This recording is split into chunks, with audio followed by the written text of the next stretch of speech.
के लाटागुड़ी जंगल में आवास निर्माण के खिलाफ उच्च न्यायालय ने 3 सप्ताह के भीतर मांगी रिपोर्ट।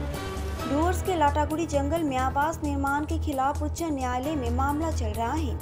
कलकत्ता उच्च न्यायालय के मुख्य न्यायाधीश की खंडपीठ ने पर्यावरण को आधार बनाकर किए गए इस मामले में राज्य के पर्यावरण विषयक उच्च अधिकार समिति को 3 सप्ताह के भीतर अपनी रिपोर्ट सौंपने का आदेश दिया है। मामलाकारी अधिवक्ता नीलांजन भट्टाचार्य ने बताया, लंबे समय से इस मुद्दे पर पर्यावरण कार्यकर्ताओं से लेकर विभिन्न राजनीतिक दलों तक ने आंदोलन किया है। सामाजिक कार्यकर्ताओं में से एक और नदी आंदोलन की नेता मेधा पाटेकर उस आंदोलन के समर्थन में पिछले साल लाटागुड़ी पहुंची थी। सिलीगुड़ी के विधायक डॉक्टर शंकर घोष ने सोशल मीडिया पर प्रसारित एक वीडियो संदेश में कहा कि गोरुमारा नेशनल पार्क से सटे लाटागुड़ी के जंगल में निजी आवास निर्माण के खिलाफ कलकत्ता उच्च न्यायालय में मामला दायर किया गया है।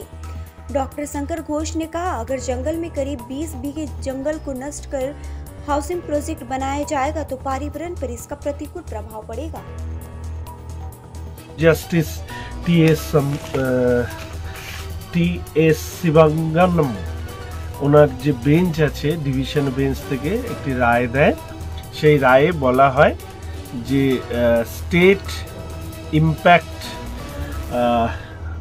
এনভায়রনমেন্ট অথরিটি SIEAA যতদূর সম্ভব তারা আগামী 3 সপ্তাহের মধ্যে আমরা যতগুলো প্রশ্ন তুলেছি পরিবেশ সংক্রান্ত যে প্রশ্ন তুলেছি সেই প্রশ্নের তারা লিখিতভাবে তারা জবাব দেবে এবং সেই জবাবের উপরে ভিত্তি করে পরবর্তীকালে এই বন্য আবাসের প্রজেক্ট হবে কি হবে না